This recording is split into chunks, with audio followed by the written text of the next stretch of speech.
Bonjour à toutes et à tous, j'espère que vous allez bien. On se retrouve pour le brief du lundi 27 janvier, il est 8h08. Aujourd'hui, on va parler donc des news économiques, du ratio long and short, du funding, open interest, des liquidations. On regardera ce que font les whales en finissant par l'analyse technique de Bitcoin.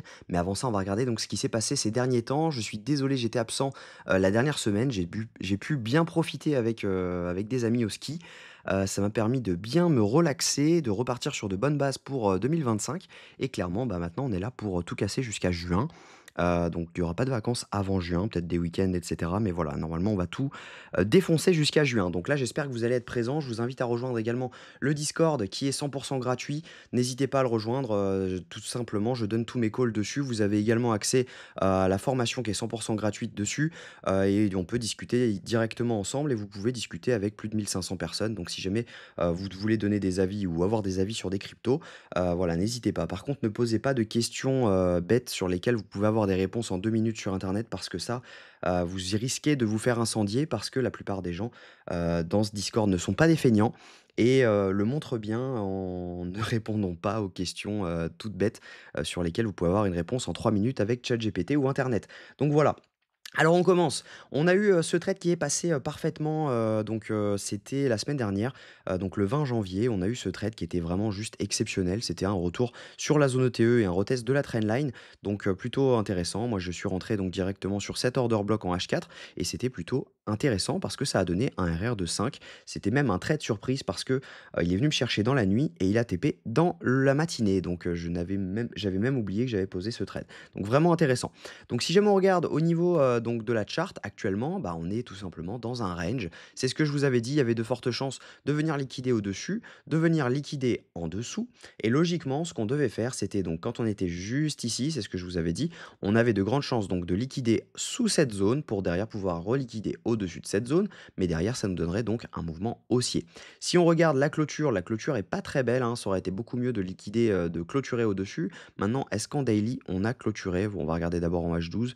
En H12, on n'a pas clôturé au-dessus. On va quand même affiner un petit peu pour savoir.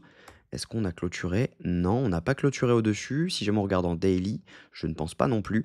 Donc c'est pour le moment une simple mèche de liquidité, même si jamais on a liquidé au-dessus de cette zone et validé donc un changement de tendance au-dessus de cette zone, on l'a toujours pas validé au-dessus de cette zone-ci. Et ça, c'est pas vraiment encourageant pour la suite. Ça aurait été bien qu'on le fasse. Maintenant, il faut savoir un truc, c'est que tout le monde est en train de short ce marché, tout le monde est en train de le vendre, tout le monde croit que c'est le top de marché. Donc potentiellement, ça ne l'est pas.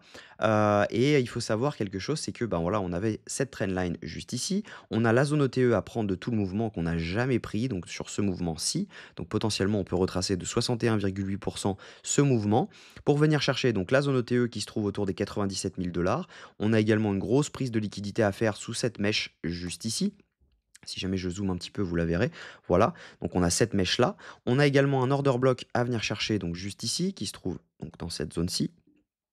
Hop, si jamais on le prend juste là, on a cet order block en H4 à venir prendre. Donc ça peut être intéressant de venir le chercher. On a également un VG en dessous, donc c'est ça auquel il faut faire attention. Et on pourrait très bien mèche dedans. Mais voilà, la première zone de rebond, je pense, se trouve dans les 96 990 dollars. Mais on va regarder directement avec les datas si jamais ça coïncide. Au niveau Crypto Bubble, bon bah voilà, on est complètement dans le rouge aujourd'hui, hein, vous l'avez vu, hein, si jamais vous regardez votre portefeuille d'altcoin, clairement, c'est un bain de sang. Si jamais on regarde sur la semaine, bon, bah, c'est un tout petit peu mieux, mais c'est pas non plus, glorieux, hein. On est quand même sur des -20%, hein, quasiment sur tout et si jamais on regarde sur le mois, bah, on est quand même plutôt en bénéf. D'ailleurs, ça, je ne sais même pas, ce qu'est, cette crypto. Il faudra que je me renseigne parce que peut-être qu'il y a des scalps à prendre dessus. Au niveau des news économiques, cette semaine, on risque d'être servi, mais on va passer juste sur la journée.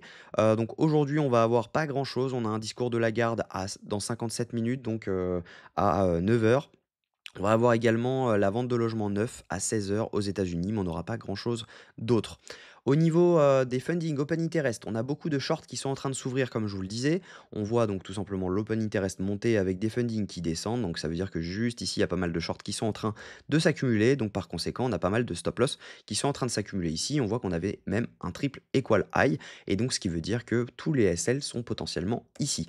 Donc on accumule et à un moment, voilà, le rebond va être violent et quand on viendra ici, on pourra tout simplement être sûr de venir chercher beaucoup plus haut et ça, c'est plutôt encourageant pour la suite.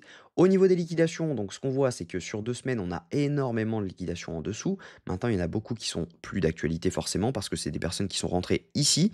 Donc par conséquent, hein, quand on a fait ce dump et cetera, il y a eu pas mal de fermetures. Mais c'est simplement pour que vous voyez l'écart de liquidation entre la hausse et la baisse. On est plutôt sur du kiff-kiff. Donc ne vous dites pas, OK, c'est bon, on peut partir complètement, à la baisse et ne rien venir chercher. Donc si je me regarde sur une semaine, même chose, les liquidations sont à la hausse complètement, hein. On voit qu'on a liquidé le dernier cluster de liquidité à 100 000 $. On voit qu'on est allé un tout petit peu en dessous. Donc on est autour des 107 000 sur, le premier cluster de liquidité à la hausse et autour des 109 000 sur, le second cluster. Si on affine un petit peu sur 3 jours, on voit que, bah, là, on a un cluster aux 102 000. Maintenant, on a un gros cluster, là où je vous disais, autour de donc du triple equal high, autour des 106 000 $ et si je me regarde sur 24 heures, c'est la même chose. On a des liquidations à venir chercher à la hausse, clairement, juste ici et on n'a plus grand chose à prendre en bas, malgré, un dernier cluster à venir prendre aux 98 000 $. Si on regarde ce que font les Wells sont actuellement en train de vendre ce mouvement, juste ici, les micro Wells également. C'est elles qui ont produit donc ce mouvement en plus des shorts. Et maintenant, les retails, eux, sont en train d'acheter ce mouvement, donc peut-être qu'ils achètent la panique, mais en attendant, les retails ont souvent tort, donc peut-être qu'ils vont encore se faire rect un petit coup sous cette mèche pour ensuite pouvoir derrière repartir. Donc si on regarde techniquement, ce que je pense, c'est que voilà, on va venir liquider sous cette mèche-ci. Hop, je vais la tracer. On va venir chercher donc sous cette mèche-ci. Ça nous donnerait donc l'order block, la zone OTE, le retour de la trendline, la prise de liquidité. Et ce que je pense, c'est qu'on pourrait potentiellement rebondir dans cette zone. Maintenant, faites attention, ça peut quand même front run.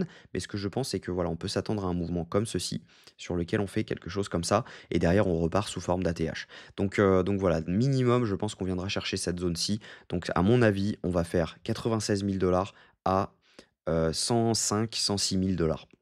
Donc voilà, à mon avis, voilà, 97 400 à 96 et direction ensuite les 105 à, voire même parce que là, on a également un equal high juste ici, voire les 107. Donc voilà. Voilà le plan de la semaine, je pense qu'il devrait bien se dérouler. Je n'hésiterai pas à call si jamais je prends quelque chose sur Bitcoin. N'hésitez pas à rejoindre le groupe Discord, il est 100 gratuit. La seule condition que je demande, c'est, de passer par mes liens d'affiliation pour tout simplement remercier le travail qui est complètement gratuit. Ça ne vous engage à rien, mais voilà, c'est complètement gratuit de votre part et pour moi également. Donc voilà, je vous souhaite une bonne journée, on se retrouve demain à la même heure, prenez soin de vous, n'hésitez pas à vous abonner si jamais ce n'est pas encore fait, à liker cette vidéo, ça fait vraiment marcher l'algo et également commenter ce que vous en pensez. Passez une bonne journée, à demain, même heure.